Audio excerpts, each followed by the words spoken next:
A weaker God is a better God.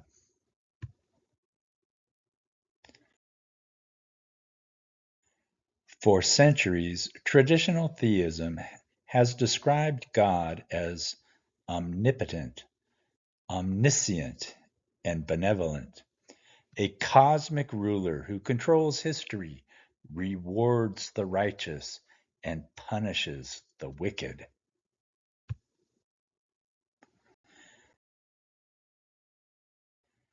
Yet, this vision is increasingly untenable in light of human suffering and the realities of the natural world.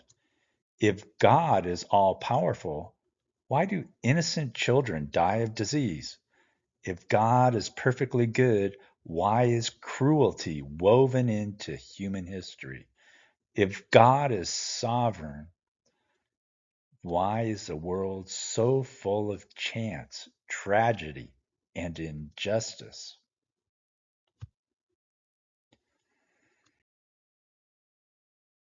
Natural spiritualism offers a different perspective. Instead of conceiving God as a transcendent king who created and rules everything, it imagines God as an emergent phenomenon within nature itself, a spirit born of life and consciousness.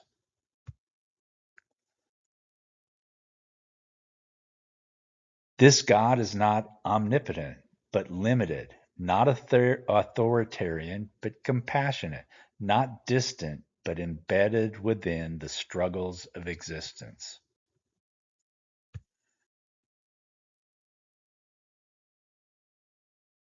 Traditional theology often justifies suffering by attributing it to divine will.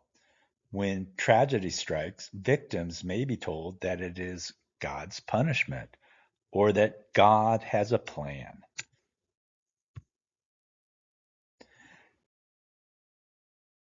This framework deepens suffering rather than relieving it. A family who loses a child might not only grieve the loss, but also endure accusations that their faith or moral standing was insufficient.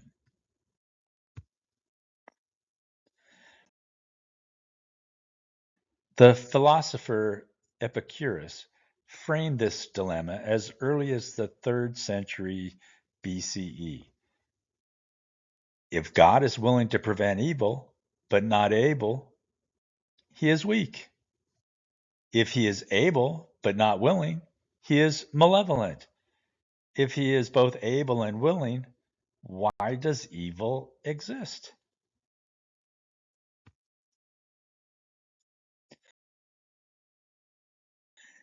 The omnipotent God of classical theism fails this test.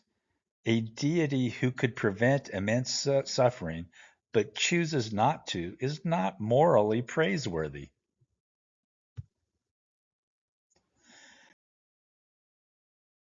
Natural spiritualism redefines divinity. Here, God is not a supernatural architect, but a product of the universe's unfolding, perhaps arising from consciousness, collective spirit, or the emergent complexity of life.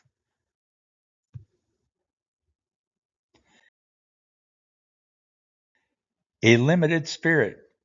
God may be more powerful than a human being, but not infinitely so. Rather than controlling every outcome, God's influence is subtle, like intuition, inspiration, or the quiet pull of conscience.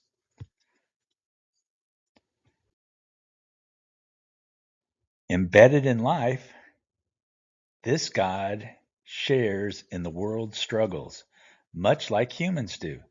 God is not outside nature, but part of it, co suffering and co creating with all beings. Plurality of spirits. Instead of one almighty deity, natural spiritualism envisions a network of spirit beings, ancestral presences, guardian angels, or collective consciousness that can guide but not dominate life's unfolding. This echoes process theology, which sees God as persuasive rather than coercive, and Spinoza's pantheism, where God and nature are one. In natural spiritualism, morality becomes more authentic and compassionate. No divine blame. Suffering is not punishment. A genetic illness is not evidence of sin, but the result of biology. Natural disasters are not divine wrath, but geological and meteorological events.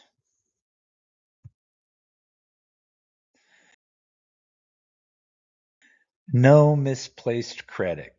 Success is not a reward from God for righteousness, but often the result of human effort, collaboration, and circumstance. Gratitude belongs first to those who helped, not to an invisible overseer.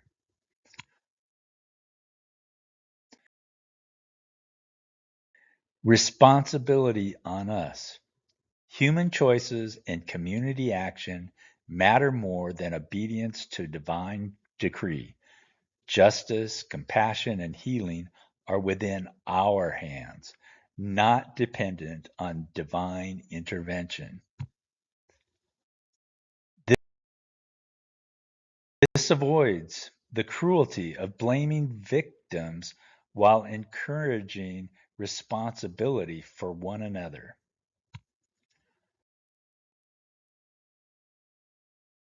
Natural spiritualism resonates, offering comfort without illusion. It preserves a sense of the sacred while grounding it in the natural world.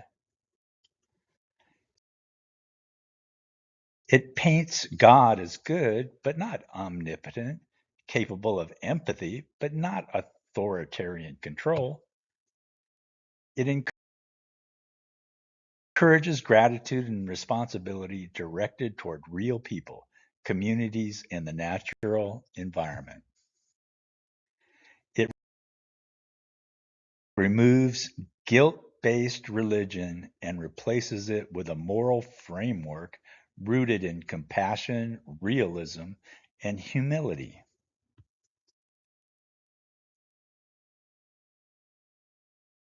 Such a God, weak, natural, and struggling alongside us, is paradoxically more lovable than the all powerful deity who allows horrors without lifting a finger and is a better fit with our life experiences.